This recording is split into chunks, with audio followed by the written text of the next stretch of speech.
আমার মরণ আসিবে কখনো কেউ তো জানবে না আমি মরে আসমানিদের দেখতে যদি তোমরা সবে চাও রহিমউদ্দিন ছোট্ট বাড়ি রসুলপুরে যাও। সুপ্রিয় দর্শক মণ্ডলী, আজকে আমরা আসমানিদের গল্প বলবো, যে গল্পটি এতদিন আপনারা কবির কবিতাতে পড়েছেন, হয়তো কল্পনায় এরকম আসমানিদের অনেক জীবন গাথা ভেসে উঠেছে। আমরা আজকে সেরকম রসুলপুরের খ্যাত আলমডাঙ্গার এরশাদপুরের একটি গ্রামে আমরা মায়ার জীবনের গল্প বলবো। মায়া সত্যি তার নামটি উচ্চারণ করলে যেভাবে হৃদয়ের মধ্যে মায়া মমতা জেগে ওঠে, তাকে দেখার পরে অবশ্যই তার জীবন গাথা দেখলে হয়তো আপনাদের জীবনেও এইরকম মায়ার সত্যি প্রকৃতপক্ষে মায়ার জন্য মায়া অনুভব হবে। আমরা দেখতে পাচ্ছি এই মুহূর্তে যে বাড়িটি, সেই আসমানিদের ভেল্লা পাতার ছাউনি। সেখানে হয়তো ভেল্লা পাতার ছাউনি ছিল, কিন্তু এখানে আমরা টিন দেখতে পাচ্ছি, কিন্তু নামকা ওয়াস্তে টিন। আপনি দেখেন যে এই যে আমরা দেখতে পাচ্ছি ফোটা ভাঙা জরাজীর্ণ টিন, কোনো রকমে আসলে পাতার পরিবর্তে টিন শেড। এই বাড়িতেই আমরা প্রবেশ করব। এইখানেই আমরা যার গল্প বলছি সেই মায়া এখানেই আছেন।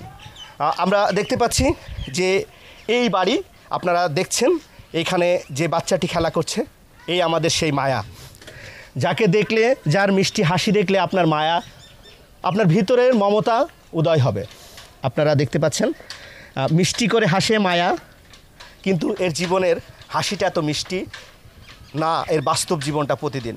মায়ার দুইটি পা আছে, কিন্তু সেই পা দিয়ে সে হাঁটতে পারে না, পায়ের যে কাজ সেটা করতে পারে না। এখানে মায়ার পুরো পরিবারের সংসারের সম্পদ বলতে এইটুকু, একটি রুম। সেই রুমের মধ্যে তারা থাকেন, যদিও খুব পরিষ্কার পরিচ্ছন্ন করে, ইমানদারিত্বের সাথে আসলে পরিষ্কার পরিচ্ছন্নতা ইমানের অঙ্গ, প্রচণ্ড পরিষ্কার পরিচ্ছন্ন, কিন্তু তার বাড়ি বলতেই সম্পদ। এই যে টিউবওয়েল দেখতে পাচ্ছি, খুব পরিপাটি গোছানো, কিন্তু অর্থনৈতিক অবস্থা আপনারা নিশ্চয় দেখলেই বুঝছেন। এইখানে আপনারা দেখতে পাচ্ছেন একটা মানুষ থাকার জন্য যতটুকুই, তার বিন্দুমাত্র বেশি কিছু নাই, মাথা গোজার ঠাঁই যতটুকু বলে ততটুকু। সুপ্রিয় দর্শক, এই পর্যায়ে আমরা দেখাচ্ছি যে মায়ের আরেকটি বোন আছে, সেই বোন যিনি খেলা করছেন। একই মায়ের গর্ভে একজনের দুইটা পা আছে, আরেকজনেরও দুইটা পা থাকা সত্ত্বেও তিনি আসলে শারীরিক প্রতিবন্ধী হওয়ায় তিনি কিন্তু হাঁটতে পারছেন না। এই যে মায়া এইভাবেই তার বোনের সাথে আসেন, সঙ্গ দেন, খেলা করেন। তো সব মিলিয়ে আমরা চলুন এই বিষয়গুলো নিয়ে একটু কথা বলার চেষ্টা করি। আপনার নাম কি? মায়া। আপনাদের বাড়ি কোথায়? এখানে। এই গ্রামের নাম কি? এরশাদপুর। এরশাদপুর। এটা কে? আমার বোন। আপনার বোন। ও বড় না আপনি বড়? আমি বড়। আপনি বড়। হুম। আপনি স্কুলে যেতে চান? হ্যাঁ। আপনি কি পড়াশোনা করেন? না। স্কুলে ভর্তি হতে পারেননি, তাই তো? পড়াশোনা করতে চান? হুম। তো পড়াশোনা করতে গিয়ে স্কুলে কিভাবে যাবেন আপনি? হেঁটে হেঁটে কি যেতে পারবেন? না। আপনার তো পায়ে সমস্যা। হুম। আপনি তাহলে কি হুইল চেয়ার হলে স্কুলে যেতে পারবেন? হ্যাঁ। হুইল চেয়ার হলে যেতে পারবেন, তাই তো? হুম। আপনার নাম কি? দিয়া। এই মায়াকে আসলে কিভাবে আমরা খুঁজে পেলাম আর মায়া পর্যন্ত কিভাবে আসতে পারলাম, আমরা একজন এই সমাজের মানুষ গড়ার কারিগর, যাদেরকে আমরা বলি শিক্ষক, সেই শিক্ষক এরশাদপুর গোবিন্দ প্রাথমিক বিদ্যালয়ের সেই শিক্ষকের মাধ্যমে কিন্তু আমরা মায়ার কাছে আসতে পেরেছি। তো মায়ের আকুতি, মায়ার কথা সব কিছু শুনেই, মায়ের প্রতিবেশীদের মন্তব্য শুনেই আমরা সেই সৈকতের কাছে যাব, সেই টিচারের কাছে যাব, তারপর মায়ের প্রতিভা সম্পর্কে আপনাদেরকে জানাবো।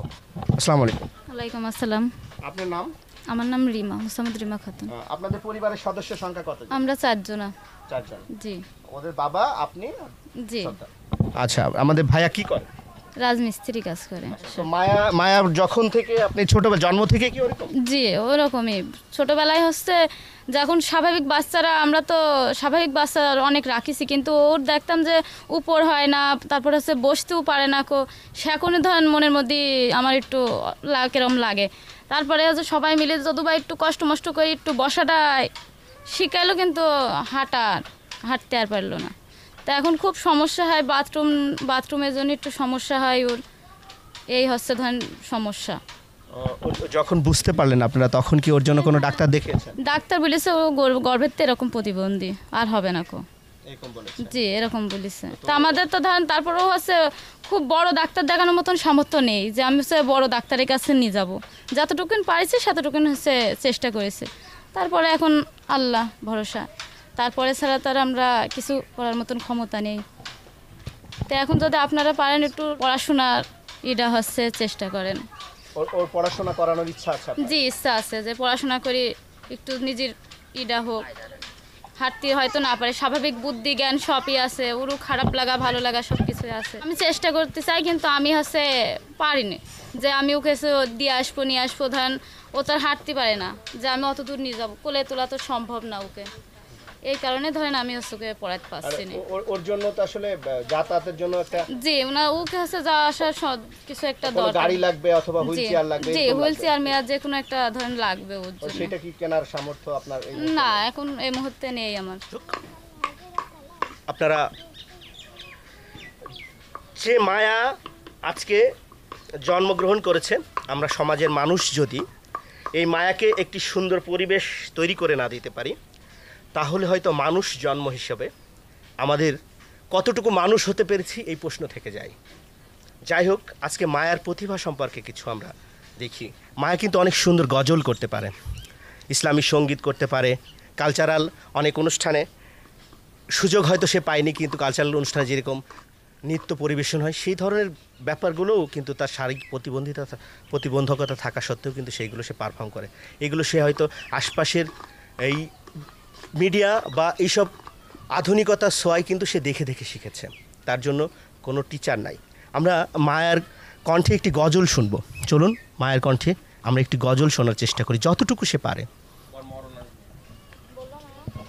আমার মরণ আসিবে কখনো কেউ তো জানবে না, আমার মরণ আসিবে কখনো কেউ তো জানবে না, আমি মরে গেলে আমায় তোমরা ভুইলা যাইও না, আমি মরে গেলে আমায় তোমরা ভুইলা যাইও না, আমার মরণ আসিবে কখনো কেউ তো জানবে না, আমার মরণ আসিবে কখনো কেউ তো জানবে না, আমি মরে গেলে আমায় তোমরা ভুইলা যাইও না, আমি মরে গেলে আমায় তোমরা ভুইলা যাইও না, আমার মরণ আসিবে কখনো কেউ তো জানবে না। সুপ্রিয় দর্শক, আপনারা নিশ্চয়ই জানেন যে এতক্ষণে বুঝতে পেরেছেন যে মায়ার প্রতিভা কীরকম প্রতিভা নিয়ে, সম্ভাবনা নিয়ে সেই মায়া জন্মিয়েছে। হয়তো তার শারীরিক সীমাবদ্ধতা রয়েছে, কিন্তু তার প্রতিভার যে সীমাবদ্ধতা কিন্তু নাই। আর আমাদের মরণ কখন হবে শুধু মায়াই কেন, মায়াও যেমন জানে না, আমরা কেউই কিন্তু জানি না। চলুন মায়ার পাশে আমরা একটু মায়া মমতা নিয়ে দাঁড়াই, মায়ের জন্য কিছু করার চেষ্টা করি, তাহলে হয়তো সেই মরণ যেদিন আসবে সেদিন আমরাও আমাদের সৃষ্টিকর্তার কাছে, যে ধর্মের মানুষ যে বর্ণের মানুষ হয়ে আমরা বলতে পারবো যে তোমার সৃষ্টির জন্য আমরা কিছু করার চেষ্টা করেছি। আসুন মায়ের পাশে দাঁড়াই, মায়ের প্রতিভার বিকাশ ঘটানোর জন্য আমরা একটু সহযোগিতার হাত বাড়িয়ে দিই। আমাদের স্ক্রিনে যে বিকাশ নাম্বার দেওয়া আছে, এই নাম্বারে আপনারা, এই নাম্বারটি ওদের ফ্যামিলির মায়ের বাবার, এই নাম্বারে যদি আপনারা মায়ের একটি হুইল চেয়ার কেনার জন্য, পড়ালেখার সহযোগিতা করার জন্য বিকাশ বা নগদ করতে পারেন, আপনারা করে দিবেন। পাশাপাশি মায়ের জন্য অন্তত আপনার বাড়ি আপনার সন্তান মনে করে একটু দোয়া করবেন, যেন ও একদিন সত্যি এই জগৎ, যেমন ও চাই গজলের মাধ্যমে বলল কেউ ভুলে যেও না, ও যেন জগৎ জোড়া মানুষ হয়, ও যেন এই এলাকার একজন অন্যতম অবিস্মরণীয় খ্যাতিমান মানুষ হয়ে ও পৃথিবীর বুকে আলো ছড়াতে পারে। আমরা এই মায়া অবধি কীভাবে আসতে পারলাম, মায়ার সন্ধান আমরা কীভাবে পেলাম? আমরা আলমডাঙ্গা এরশাদপুর গোবিন্দপুর সরকারি প্রাথমিক বিদ্যালয়ের একজন সহকারী শিক্ষক নাজমুর রহমান সৈকত, যার মাধ্যমেই আসলে আমরা মায়ার সন্ধান পেয়েছি। সৈকত আসলে শুধু মানুষ গড়ার কারিগর শিক্ষকতার পেশাই না, উনি সামাজিকভাবেও কিন্তু এই ধরনের মানুষের পাশে দাঁড়ান। তো সৈকতের কাছে আমরা যাই, যিনি নাকি মায়াকে স্কুলে ভর্তি করার জন্য আসলে তার বাড়িতে আসেন, এবং তারপরেই কিন্তু তার পার্সোনাল আইডি থেকেই আমরা এই সন্ধানটি পাই। চলুন যাওয়া যাক মায়ার শিক্ষকের কাছে। আসসালামু আলাইকুম। ওয়ালাইকুম আসসালাম। কেমন আছেন আপনি? আলহামদুলিল্লাহ, আমি ভালো আছি। মায়া সম্পর্কে আসলে বলেন, মায়াকে আপনি কিভাবে আবিষ্কার করলেন, পাশাপাশি আসলে মায়ার প্রতি আপনার পরিকল্পনা কি? ধন্যবাদ। আসলে মায়ার কথা বলার আগে আমি মিডিয়া ওয়ার্ল্ড আলমডাঙ্গাকে ধন্যবাদ দিতে চাই। বিশেষ করে মিডিয়া ওয়ার্ল্ড আলমডাঙ্গার জনাব জাফর জুয়েল ভাই, সাংবাদিক। আমি যখন মায়ার এই বিষয়টা আমার ফেসবুকে পোস্ট করি, উনি আমাকে প্রথম রেসপন্স করেন এবং মায়ার বিষয়ে আগ্রহ প্রকাশ করে মায়ার বিষয়ে একটা প্রতিবেদন নেবার জন্য আমাকে জানান। ধন্যবাদ। আসলে আমি এবার আমার মায়ার বিষয়ে আসি। আমি নাজমুর রহমান সৈকত, গোবিন্দপুর এরশাদপুর সরকারি প্রাথমিক বিদ্যালয়ে সহকারী শিক্ষক হিসেবে কর্মরত আছি। আমি 2025 সালের জানুয়ারির প্রথম দিকে যখন আমাদের শিশু জরিপ করার জন্য, এটা আমার ক্যাসমেন্টের ভিতরে আমি আসি, আসার পরে যখন মায়া আমার প্রথম নজরে আসে, মায়াকে আমি দেখি যে ও হচ্ছে যে শারীরিকভাবে প্রতিবন্ধী, দুটো পায়ে সে শক্তি পায় না, কিন্তু মানসিকভাবে সে এতটা প্রখর, আমার এই চাকরি জীবনে আমি এত মেধাবী শিক্ষার্থী আমি কখনো দেখিনি। আমি আসলে মায়ার জালে তখনই আটকে যাই। তারপর মায়াকে ভর্তির বিষয়ে আমি মায়ার বাবা মাকে উদ্বুদ্ধ করি এবং বিদ্যালয়ে আসার জন্য আমি অনুরোধ করি, কিন্তু দীর্ঘ 15 দিন হওয়া সত্ত্বেও দেখি মায়ার কোনো রেসপন্স পায় না। তারপরে আমি আবার পুনরায় হোম ভিজিটের জন্য মায়াদের বাসায় আসি। আসার পরে জানতে পারি যে মায়ার যে ভর্তি সংশ্লিষ্ট যে কাগজপত্রগুলো লাগে আর কি, সেগুলো রেডি হয়নি, জন্ম নিবন্ধনে যে বিষয়টা আছে ওটা হয়নি। তারপরেও যে প্রতিবন্ধকতা, মূলত মায়ার মার যেটা দেখলাম যে ওকে বিদ্যালয়ে নেওয়ার জন্য যে সমস্যা, কোলে করে তাকে নিয়ে যেতে হবে, এবং আমার এখান থেকে মায়াদের বাসা থেকে বিদ্যালয় প্রায় 1 কিলোমিটারের কাছাকাছি, যেটা মায়াকে যখন কোলে নিয়ে যেতে হবে এটা মায়ের জন্য খুবই কষ্টদায়ক। তো তারপরে তো আমি এই অবস্থা দেখে আমি মায়াতে পড়ে যাই। তারপরে আমি আমার ফেসবুকে একটা পোস্ট করি আর কি, যে মায়ার স্কুলের পথে কিভাবে এগিয়ে নেওয়া যায় আর কি। তো সেখানে যাই হোক মিডিয়া সহ বিভিন্নজন এগিয়ে আসার প্রত্যয় ব্যক্ত করেন। তো মায়ার জন্য যে বিষয়টা হচ্ছে, সে অত্যন্ত মেধাবী একটা স্টুডেন্ট। শুধুমাত্র যে শিক্ষার ক্ষেত্রেই যে সে ভালো করতে পারবে তা নয়, শিক্ষার পাশাপাশি যে কো কারিকুলাম বা যে অ্যাক্টিভিটিসগুলো আছে আমাদের, সেখানেও সে খুবই ভালো একটা অবস্থানে যেতে পারবে। বিশেষ করে তার গজল সহ, মানে তার মানুষের সাথে কথা বলা, মানুষের কথা, যেভাবে মানুষ কথা বলে একটা মানুষকে সম্মানের সাথে, যে অতটুকু বাচ্চা কিন্তু তার ভিতরেও মানুষকে রেসপন্স করার মতো যথেষ্ট মেধা ওর ভিতরে রয়েছে আর কি। তো যাই হোক, মায়াকে আমার মনে হয় যে আমাদের বাংলাদেশকে উন্নত বিশ্বের সাথে তাল মিলিয়ে চলার জন্য যে আমাদের যে নতুন প্রজন্ম, সেখান থেকে কিন্তু তার এই যে শারীরিক প্রতিবন্ধকতার কারণে তাকে ছুঁড়ে ফেলার মতো কোনো সুযোগ নেই।